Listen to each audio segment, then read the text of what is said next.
Hank lives in Gresham, Oregon, and has been teaching band at Beaumont Middle School for 19 years. Upon completion of her Bachelor of Music degree in Music Education and Teacher Certification at the University of Oregon, Ms. Plank went on to earn a Master of Music degree in Instrumental Conducting at the American Band College through Sam Houston State University. She received the Mary V. Dodge Award for Outstanding School Music Teacher for 2011-2012, has been nominated 3 times for the Music Educator Grammy Award, and was a quarterfinalist in 2015. During her time at Beaumont, the bands have received over 100 awards for outstanding performances in jazz, concert band, and marching band events. Ms. Plank is published in the series Teaching Music Through Performance in Jazz Volume 2 and was selected as one of School Band and Orchestra Magazine's 50 Directors Who Make a Difference 2016. When she's not in the classroom, at the gym, or on stage, Ms. Plank enjoys gardening, traveling with her husband Corey, and posting cat videos on Facebook.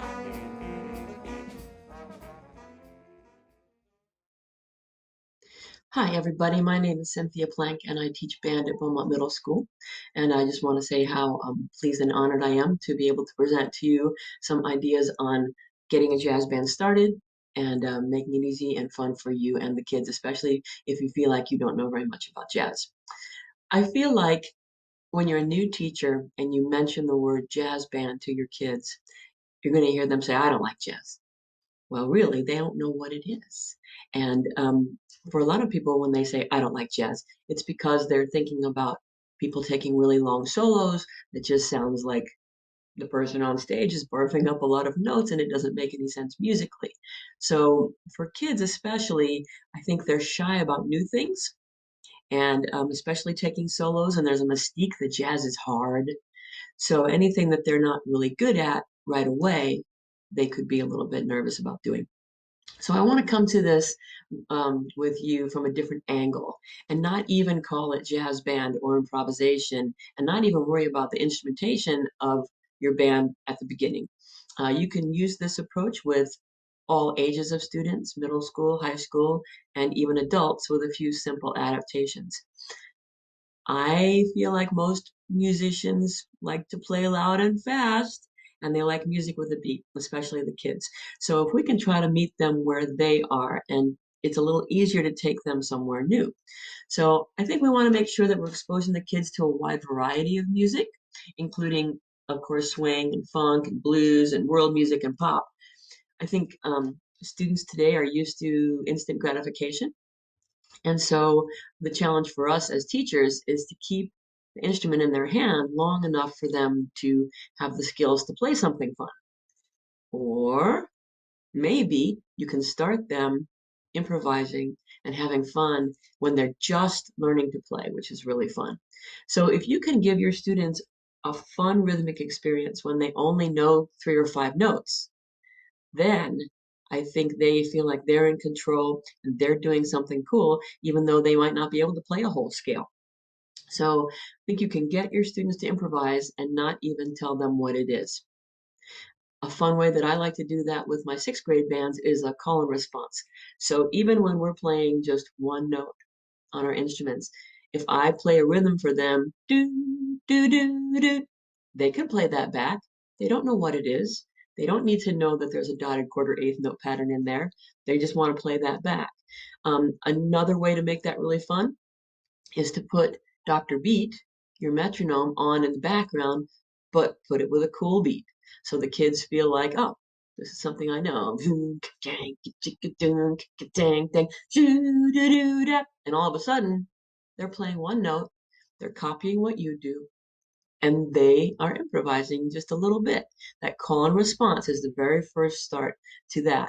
Once I get students comfortable with that, then I like to take turns letting other students create the rhythm that the whole band plays back. So that's a fun way to do this.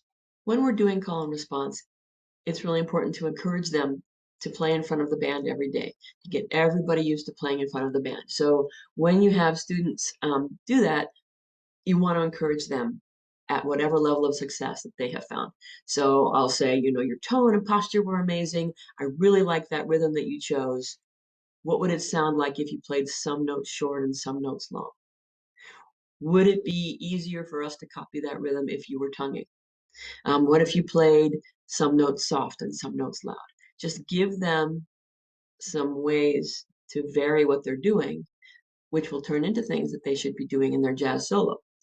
I think it's really fun to use the words what if we and open up your instruction to some ideas for them.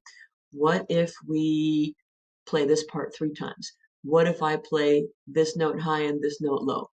What if? And I think that opens up a lot of possibilities for them and makes it safe and fun and validates their creativity. Another important aspect of the what if game is it's the only way for them to experiment and find out what they like and what they don't like.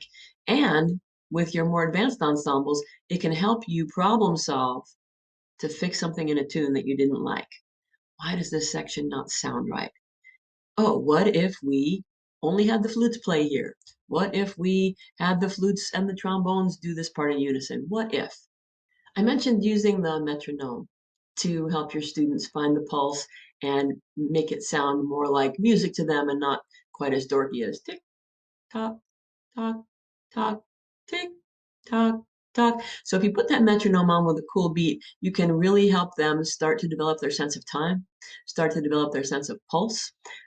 I will make my beginners at the beginning of the year shout one as loud as they can when they find beat one, and we'll do that for a little while. Sometimes when the students are just coming into the band room, when we're in a band room, I will put the metronome on and their job is to come in and get situated, and then everybody gets started on shouting one as loud as they can. And I think that helps them to realize that they can find one, they need to find one, and it's just fun for them to have something musical to do loud that is not just honking and squawking into their instruments as loud as they can, but is listening to a beat. When you change the rhythm on the metronome, you can make a samba, you can make a polka, you can make a swing thing, you can make a rock thing. It really helps them to learn to hear different beats, learn to internalize that steady beat, and again, find one. Finding one, of course, is their most important job. Once they get good at that, and I'll explain to them that we're using the metronome, and the metronome is your little drummer friend who never speeds up and never slows down, doesn't talk, doesn't drop their sticks, doesn't show up late for rehearsal. The metronome is your friend. And there are so many metronome apps now that have the ability for you to put on a great beat. I like Metronomics by John Nastos. There's just a ton of great metronome apps that you can buy, and they're cheap. Kids can put them on their phone and experiment by creating their own beats, which is really fun for them. Another really effective way to use that metronome is if you have more than one band section and all of your bands are learning the same tune so you can put them together at the concert, is to use that metronome set at a certain tempo to make sure the students get that feeling in their body right away. So, assuming that you did some footwork at the beginning of the year and you got your students used to playing different beat patterns and playing one or two measures at a time in front of each other, listening to the rhythm section on the metronome, now you can introduce a chart to your whole concert band and preferably an up-tempo swing chart. With my sixth graders, I like to use Diamond Joe's Riviera Club.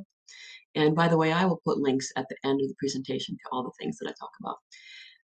Those kids love that tune so much. We have to do it every year. In fact, they love it so much. It's got a great Pink Panther hi-hat part. It's got a cool floor tom solo, really great bass line, trumpet section feature, and everybody in the band gets cool parts. The woodwinds get cool parts. Everybody in the band gets cool parts. And I think it's important, especially if you're trying to start a jazz band, to do this with your concert band even if you aren't starting a jazz band. I think you owe it to your students to do a 10-week segment on jazz because it's not fair for them to leave your program and not have had any experience with that. Just like I think they need to do some marching band, even if you don't have a competitive program, they need to have some experience with that. And honestly, I hope that you play klezmer music for them, and I hope that you play a wide variety of music and give them an opportunity to experience different styles on their instrument because they may branch out into ways that none of us ever expect. Now you've given your kids a fun tune, and you can say to them, hey, if you like that, you might really like this. And go ahead and start an after school jazz band or before school, 2 or 3 days a week. Let anybody come who's interested and see if you can't get them started on working together as a group. I think it's pretty effective to start with a rock tune, honestly, and I like 25 or 6 to 4. If you need to go even simpler than that, the Standard of Excellence Jazz Method books, particularly for middle school, they start with this silly tune that my kids actually like called Jammin' with Charlie. And it's just a 12-bar blues, and they really like it. It makes it easy for them, and our goal is for them to be successful right away. So it's easy and fun, and they want to keep coming back for more. So I also recommend working on blues tunes. I would encourage you to look at a book like this, the Real Easy book. This one has great charts in it, and they come in all the flavors, including flute and French horn. So you can have anybody in that band who wants to be in there. Teach them an easy tune by ear. Once they learn that tune by ear, they're going to own it a little bit better. When they memorize their tune, it makes it a lot easier for them to ornament the melody and take a solo. So, and that's a really great way to get kids to start improvising in the context of a jazz tune. Once they've memorized the melody, we just want to change a note or two in the melody, or maybe play a couple notes longer, or play a couple of notes shorter, or put in some rests where there wouldn't have been rests. These kinds of simple changes to the melody can turn into a pretty acceptable solo and a way for them to feel like they sound good and the people in the room understand where they are in the melody and they're not just playing a bunch of random notes. I tell my kids you don't need to compose a new concerto. This tune already has a name. This tune already has a melody. Let's see what we can do with that. Another great thing about the Real Easy books is that they come with suggested bass lines. And I think it's really great if after everybody memorizes the melody, you have everybody play the bass line on their instrument.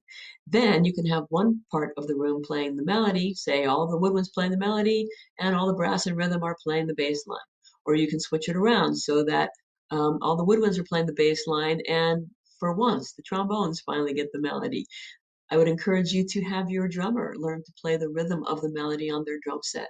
It's really important for them to learn to find the different tones, the high notes and low notes, long sounds and short sounds, and see if they can't play that melody on the drum set too. After everybody learns and eventually memorizes that melody, which is pretty easy on a tune like Bag's Groove or Sunny Moon for Two, and you have one section playing the bass line and the rest of the sections playing the melody, try to incorporate a way to keep their swing feel working as a unit. And there's a lot of different ways people teach this. I'm a big fan of la doodle, la doodle, la doodle, la doodle, la doodle, la doodle, la doodle, and the accent being on the la. Some people go do da do da do da do da do da do da do da do. If you have the students who are not playing during a solo saying this while the other students are soloing, it keeps them feeling that swing feel, putting the accent on the upbeat, keeps them engaged. And as I saw once, it helps keep the other players honest as far as where their solo is. So I think it's really good to use that doodle, la doodle, la doodle, la doodle, la doodle, la doodle to keep them swinging together. Of course, there are a lot of different variations for the way the swing feels, depending on the speed of the swing and the style of the piece, whether or not you're going to have a really triplety feel or if it's going to be a lot smoother because the tune is faster. But that comes later. Don't worry. For now, get your kids swinging on a nice gentle tune and get them to say la doodle, la doodle, la doodle, la doodle, la doodle, la doodle, la as much as you can. If you can get your bass players gently swinging on 2 and 4, get them to pull just a little harder. Doom, doom, doom, doom, doom, doom, doom, doom. Just a little bit longer, a little bit more on 2 and 4. It's going to improve the swing feel of your new band. With your drummer, you might not have a drummer who knows how to play kit, and it's not hard. It's not hard to get them started. I like to start my drummers with 2 and 4 on the hi hat, and then on the right hand, we're going to give them that nice little triplet feel, spang, spang, a lang, spang, a lang, spang, a lang. I've heard people say duck, Donald, duck, Donald, duck, Donald, duck. Just make sure that when they're playing the two together, you get spang, the lang, the lang, the lang, chick-da-lang, so that they're not going chick-da-lang, chick-da-lang, chick-da-lang, spang, chick-da-lang, chick-da-lang, chick-da-lang. Okay, don't let them put that accent on one and three. So once you've got a group of kids showing up to play some loud and fast music, and maybe somebody will take a solo, I think you can get back to improvisation. And I do it in kind of a sneaky way with my bands, because honestly, I teach the kids that jazz is what you do to the music. Jazz is what you do to the music. And I learned that from Daryl Grant. Jazz is what you do to the music. And so you could take Mary Had a Little Lamb.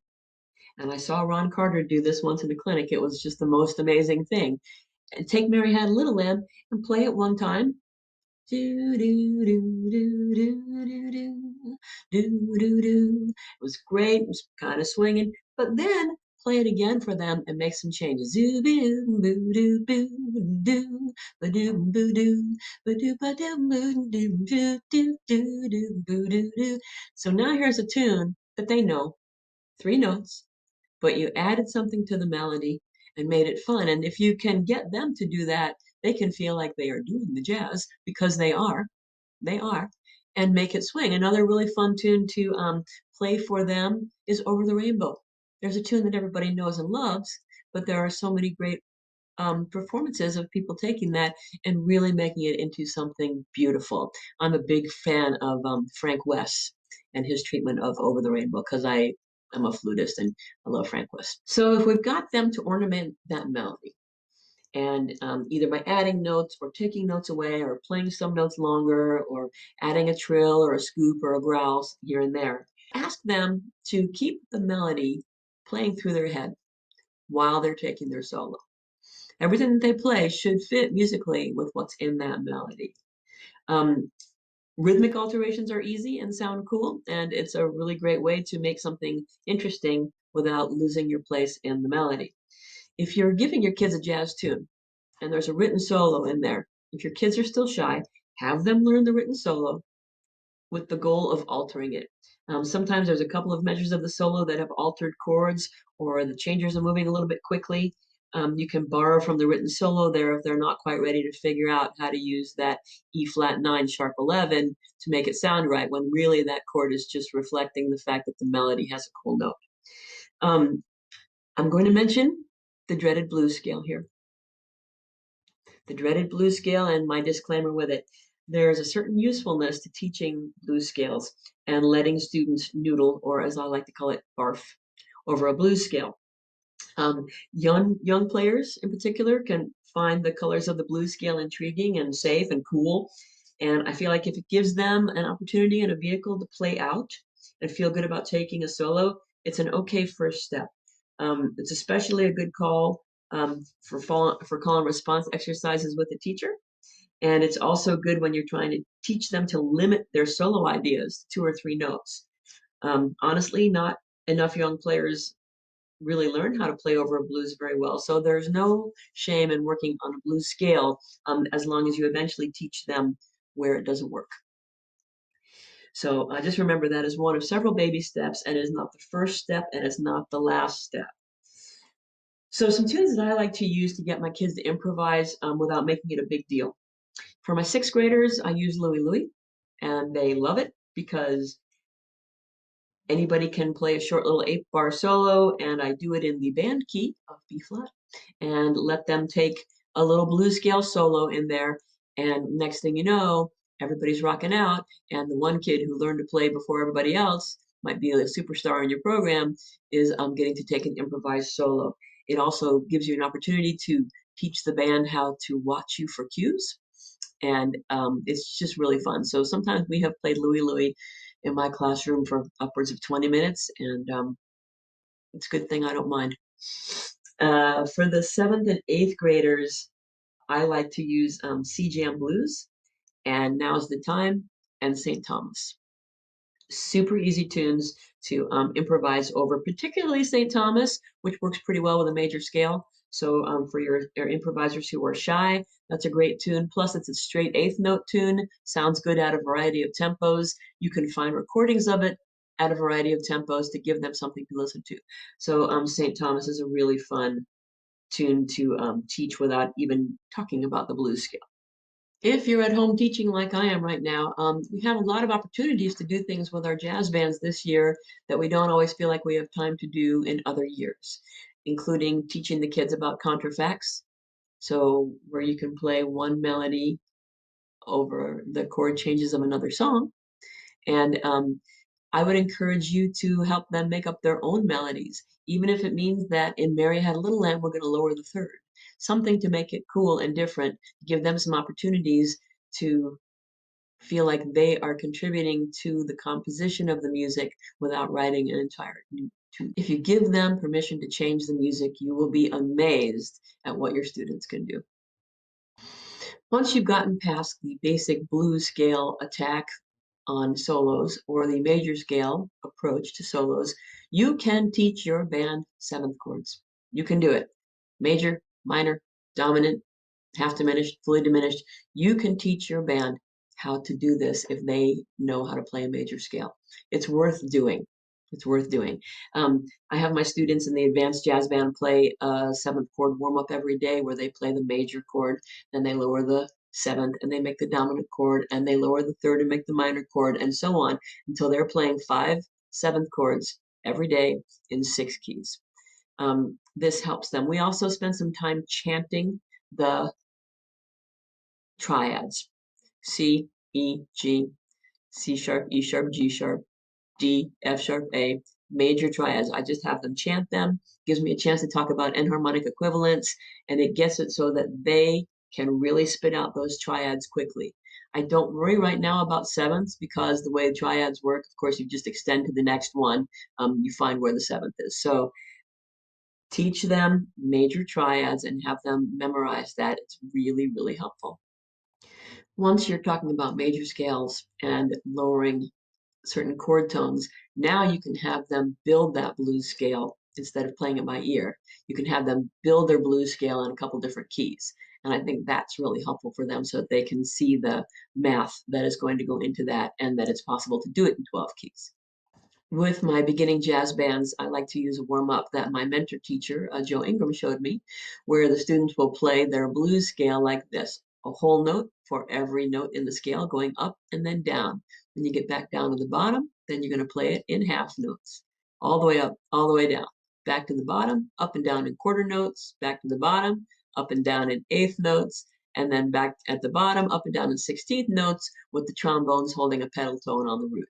And gives your drummer a chance to practice their jazz drum set technique, and gives everybody a chance to really work on getting that blues scale underneath their fingers. It's worth doing. The kids like it. Um, they learn it pretty quickly in B flat, and then I have them, of course, move to other keys and do it there. Hello friends, I hate to interrupt the video right here, but I need to because I've run out of time for the Midwest presentation. If you would like to hear the rest of the story, including ideas on how to help your rhythm section sound good, follow the link on your screen to the bit.ly presentation. I look forward to seeing you in person next year at Midwest, and thanks again for taking the time to listen to some of the thoughts and ideas that I have for you about teaching beginning jazz band. I hope it's helpful, and feel free to write to me if you have any other questions. I would love to hear from you. Thanks again.